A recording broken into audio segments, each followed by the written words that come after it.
Continuando o nosso tema sobre competência legislativa e administrativa, nós vamos ver agora o que está escrito lá na Constituição Federal. Nós vimos que a repartição da competência foi feita com base no princípio do interesse. Qual é? É o interesse geral, é o interesse regional, é o interesse local do município. Então, com base nesses princípios da predominância do interesse, a Constituição Constituinte lá de 1988 colocou e repartiu para cada ente federativo a sua parcela de competência. Nós temos dois tipos de competência, como nós falamos no início aqui, que nós estamos falando de competência legislativa e administrativa. A competência administrativa também é chamada de material, geral ou executiva, e a competência legislativa. Nós vamos iniciar aqui a nossa fala primeiro sobre a competência legislativa e depois que nós terminarmos esse tópico de competência legislativa, nós vamos falar sobre a competência administrativa. Para início, então, para falarmos sobre competência legislativa, é importante, é interessante nós vermos as espécies de competência legislativa. Quais são essas espécies e como que elas funcionam na prática? A competência legislativa, ela subdivide-se em competência privativa e competência concorrente. E a competência concorrente se divide ainda em competência complementar e competência suplementar. Então, temos competência privativa e a competência concorrente. E dentro da competência concorrente, a suplementar e a complementar. Vamos ver o que é a competência privativa. A competência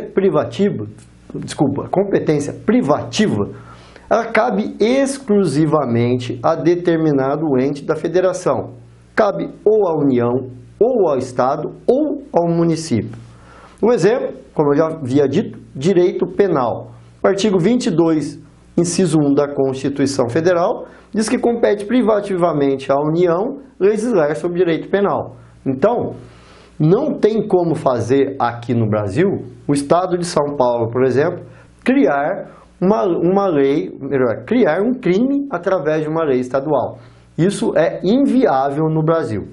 Até a título de exemplo, eu gosto de falar sobre esse tema. Se nós compararmos o Brasil com os Estados Unidos, nós vamos ver, né, você já deve ter ouvido falar várias vezes, aqui no estado do Texas, dando um exemplo, pegando o estado do Texas, existe um crime estadual que proíbe determinado assunto. Se você fizer isso aqui é crime estadual. E aquele crime, às vezes, existe só onde? Só no estado do Texas. Nenhum dos outros estados americanos considera aquele ato, né, aquela ação como crime, e também a União lá, né, a União Federal lá, a Federação dos Estados Unidos também não atribui aquela ação como crime. Ou seja, não é um crime federal, não é um crime de nenhum estado, com exceção do estado do Texas. Esse é um exemplo. E por que isso pode lá e não pode aqui? Primeiro porque a formação dos Estados Unidos da América foi diferente da formação do nosso país, do Brasil. A formação lá deu-se da seguinte maneira. Existiam estados independentes que se juntaram e formaram, o próprio nome do país diz, Estados Unidos da América. Então, quando foi formada essa federação americana, o que aconteceu? Os estados formaram, fizeram a Constituição americana, mas reservaram para eles o direito à competência legislativa. Então, lá é diferente daqui. Os estados têm a competência para criar crimes. E no Brasil? No Brasil é diferente. No Brasil não foi a união de estados pré-existentes. Foi ao contrário. Era um todo que foi dividido em estados. E quando isso foi feito, principalmente agora com a Constituição de 1988, mas isso já foi também constava das constituições anteriores, quando quando foi elaborada a Constituição atual, o que se fez? Repartiu-se a competência do modo que eu já falei, pelo princípio da primazia do interesse. Então, a criação de crimes no Brasil, no entendimento do legislador, do Constituinte Federal, foi de que só cabe à União privativamente legislar sobre o que é crime, sobre criação de crimes. Então, isso é competência privativa. O Estado tem sua competência privativa e o município também tem sua competência privativa. Então, um exemplo de competência privativa municipal e também estadual. Nós temos servidores públicos federais, nós temos servidores públicos estaduais, cada estado tem seu servidor público, e temos servidores públicos municipais também. Existe uma legislação específica que se aplica aos servidores públicos federais, existem legislações em cada estado do Brasil que se aplica aos seus servidores estaduais, e cada município também tem aí a sua legislação específica servidor público. Então, cada um vai legislar privativamente sobre isso. Eu não tenho como pegar a lei, por exemplo, do Estado de São Paulo, que se aplica ao servidor público do Estado de São Paulo, e querer vir aplicar aqui em Guaratinguetá. Não, por quê? Porque a competência para criar normas relativas ao servidor público municipal privativamente é aqui da municipal. É de iniciativa do prefeito municipal, vai para a Câmara Municipal o projeto de lei, vai ser votado, ser aprovado e o prefeito sancionar, ele vai virar uma lei. A lei pode ser diferente da lei dos servidores estaduais, pode ser diferente da lei dos servidores federais? Sim, porque o interesse é local. Às vezes tem especificidades de um município que não se aplica ao Estado. Então, o município é pequeno, tem algumas regras diferentes. Ou o município tem, por exemplo, a gente pode até pensar aqui, o município fica numa região mais fria, região aqui, a cidade de Campos do Jordão. Então, coloque-se que o servidor público tem que trabalhar um exemplo hipotético, tá? Tem que trabalhar de terno. Poxa, você trabalha de terno em Campos do Jordão, olha, mesmo no verão, tranquilo, você vai trabalhar, não vai ter muito problema. Agora, colocar aqui no Rio de Janeiro, todo servidor público tem que trabalhar de terno. Quando chegar no verão, vai ter servidor passando mal, vai ter gente pedindo exoneração, porque é muito quente. Esse é só um exemplo hipotético para demonstrar que cada município tem a sua especificidade, tem o seu interesse local e ele pode legislar conforme esses interesses na esfera, por exemplo, como eu dei, do serviço público municipal. Bom, continuando aqui. O segundo ponto, a competência concorrente. O que é competência concorrente? Competência que se exerce simultaneamente sobre a mesma matéria por mais de uma autoridade ou órgão. Essa é uma definição de um dicionário jurídico. Os três entes da federação, a União, o Estado e o município, podem legislar. Com detalhe, existe o que a gente chama da primazia da União de criar normas gerais. Vou dar aqui o exemplo, por exemplo, da lei de licitações. Para quem acompanhou todo esse processo da lei de licitações nova, a lei 14.133 de 2021, você vai verificar que dentro da lei de licitações existem normas gerais de licitações. Então, eu pego lá a lei e vou ver que tem normas gerais. Normas, por exemplo, quais são as espécies de dispensa de licitação. Está lá quando você pode fazer a dispensa. Então, são essas normas gerais. O município pode regulamentar como eu vou fazer a dispensa, uma contratação direta, por exemplo, dentro aqui do meu município? Sim, pode fazer isso por uma lei, projeto de lei, ou o que costuma se fazer para regulamentar a lei de licitações, por um decreto municipal. Então, dentro do decreto, eu vou estabelecer como serão feitas, como será o processo de contratação direta no município. Agora, o município pode criar uma nova forma de dispensa de licitação, além daquelas previstas na Lei 14.133? Não. Por quê? Porque lá foram determinadas as normas gerais. E o município não tem competência daí para ir além, modificar as normas gerais. O que ele vai fazer? Ele vai legislar concorrentemente com a União, nesse caso de lei de licitações, mas ele vai complementar aquela lei de licitações. Ele vai ter então a competência concorrente, que é aqui que eu vou dar o próximo exemplo. Mas também, um outro exemplo de competência concorrente sobre orçamento. Então, cabe aí à União emitir uma lei complementar sobre as leis orçamentárias, como deveriam ser feitas as leis orçamentárias, inclusive está na Constituição Federal isso, só que até hoje, olha, a Constituição de 1988, até hoje o Congresso Nacional não elaborou essa lei sobre orçamento. Então, se já existisse essa lei, ela traria as normas gerais e no município eu poderia complementar isso, eu poderia concorrentemente legislar aplicando como eu faria no município. Por exemplo, quantas audiências públicas eu teria na elaboração do PPA, como seriam essas audiências públicas, seria uma norma complementar. Só que essa norma sobre orçamento, essa lei complementar que consta da Constituição Federal e deveria ter sido elaborada, desde 1988 para cá, infelizmente não foi. Como eu falei para você, a competência concorrente, ela subdivide-se em complementar e suplementar. Competência concorrente complementar é aquela para criar normas específicas em complemento às normas gerais. Pressupõe a existência de lei de normas gerais.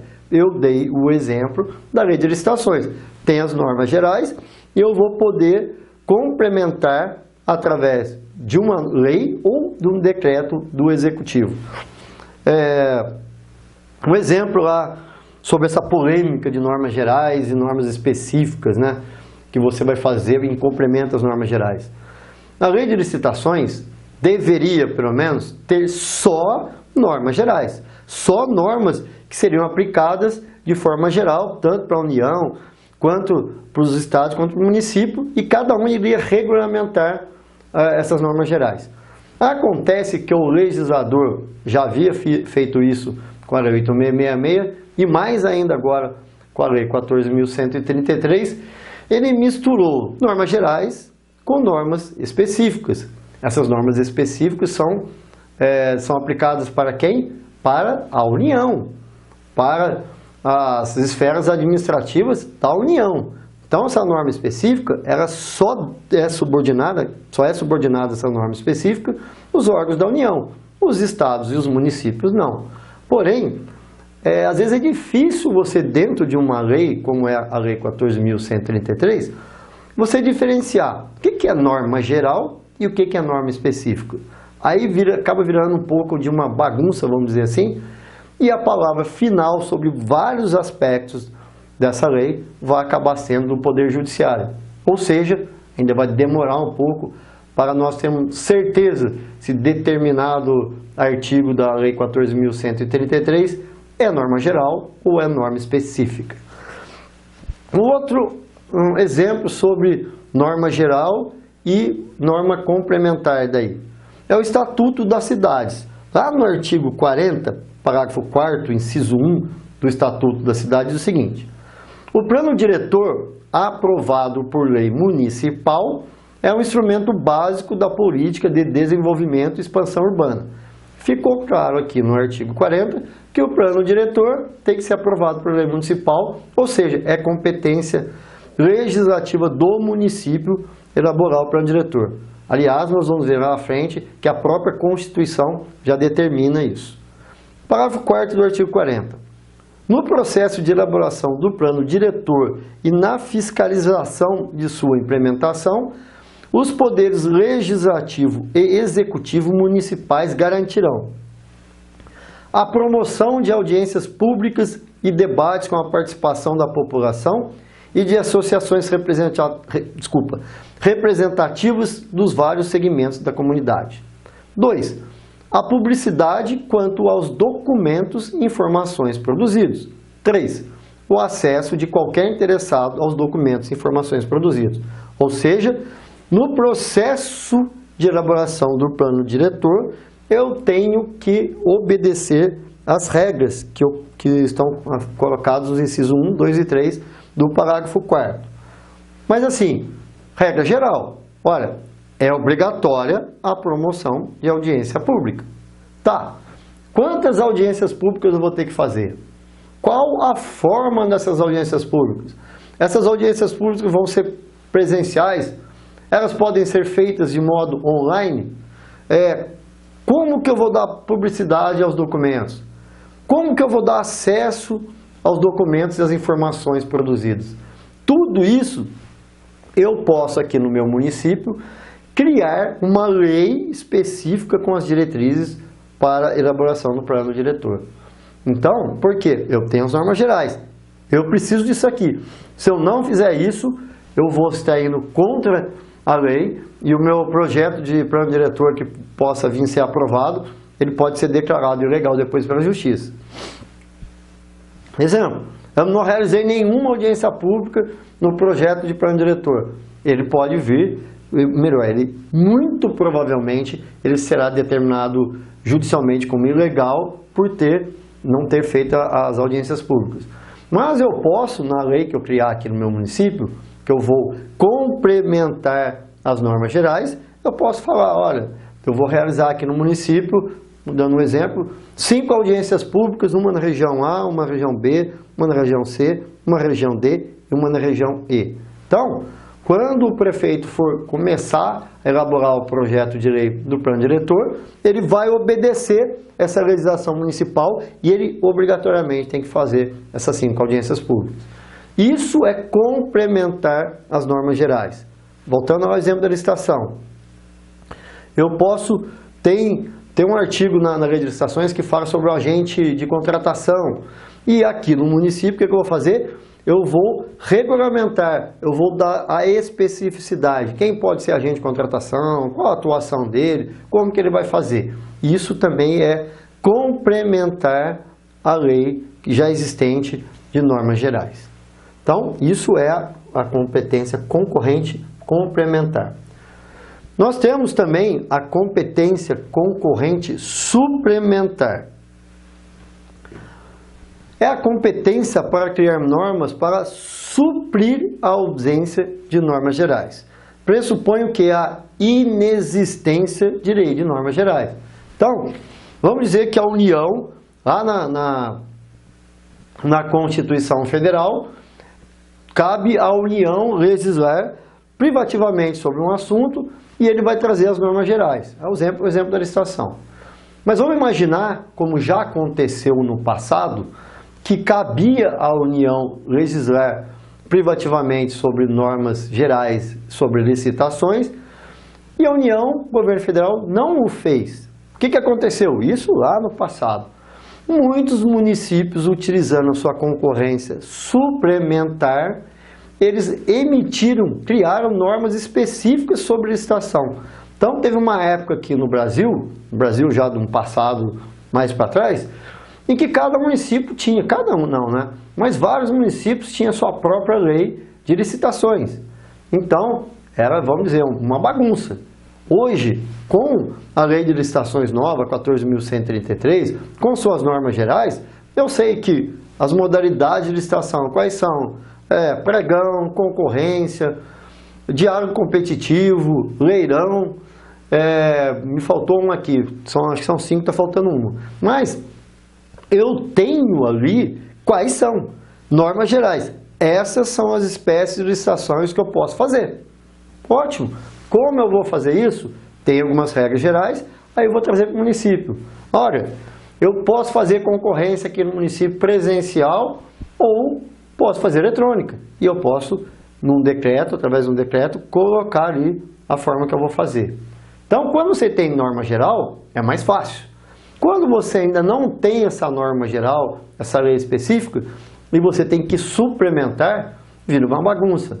Eu fico imaginando lá no passado, um licitante, ele vai participar de uma licitação no município de São Paulo, tinha uma lei determinada.